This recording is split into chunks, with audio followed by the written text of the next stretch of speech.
ইরানের Islamic revolutionary guard কোড IRGC জর্ডানে অবস্থিত মার্কিন স্থাপনা লক্ষ্য করে আকস্মিক ব্যালিস্টিক ক্ষেপণাস্ত্র হামলা চালিয়েছে এবং কুয়েতের আলী আল সালেম বিমান ঘাঁটিতে অতিরিক্ত হামলার দায়ও স্বীকার করেছে, যা সংঘাতে পাওয়া একটি সংক্ষিপ্ত বিরতিকে ভেঙে দিয়েছে।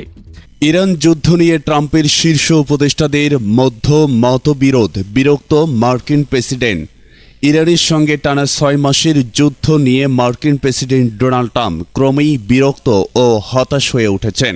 কারণ যুদ্ধ কিভাবে শেষ করা হবে সে বিষয়ে তার শীর্ষ উপদেষ্টাদের মধ্যেই কোনো ঐকমত নেই বলে জানিয়েছে মার্কিন সংবাদ মাধ্যম। প্রতিবেদনে বলা হয়েছে, ট্রাম্প আশা করেছিলেন ইরান দ্রুত আলোচনার টেবিলে ফিরবে, কিন্তু যুদ্ধ দীর্ঘায়িত হওয়ায় হোয়াইট হাউজের ভেতরে পরবর্তী পদক্ষেপ নিয়ে বিভক্তি তৈরি হয়েছে।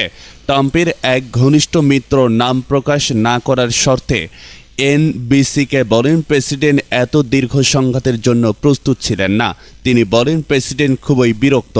তিনি মনে করেননি ইরানকে একটি চুক্তিতে রাজি করানো এত কঠিন হবে। এই যুদ্ধ কতদিন চলবে বা কিভাবে শেষ হবে এ নিয়ে শুরু থেকেই কোনো সুস্পষ্ট কৌশল ছিল না। তিনি দীর্ঘস্থায়ী যুদ্ধ চাননি। আরেক মার্কিন কর্মকর্তা জানান, কয়েক মাস যুদ্ধ চলার পরও প্রশাসনের ভেতরে ভবিষ্যৎ কৌশল নিয়ে কোনো ঐক্য নেই। তার ভাষায়, আমরা কৌশলগতভাবেই কিছু সাফল্য পেলেও দীর্ঘমেয়াদী নীতিগত নির্দেশনা ছাড়া শেষ পর্যন্ত কৌশলগত পরাজয়ের ঝুঁকিতে রয়েছে।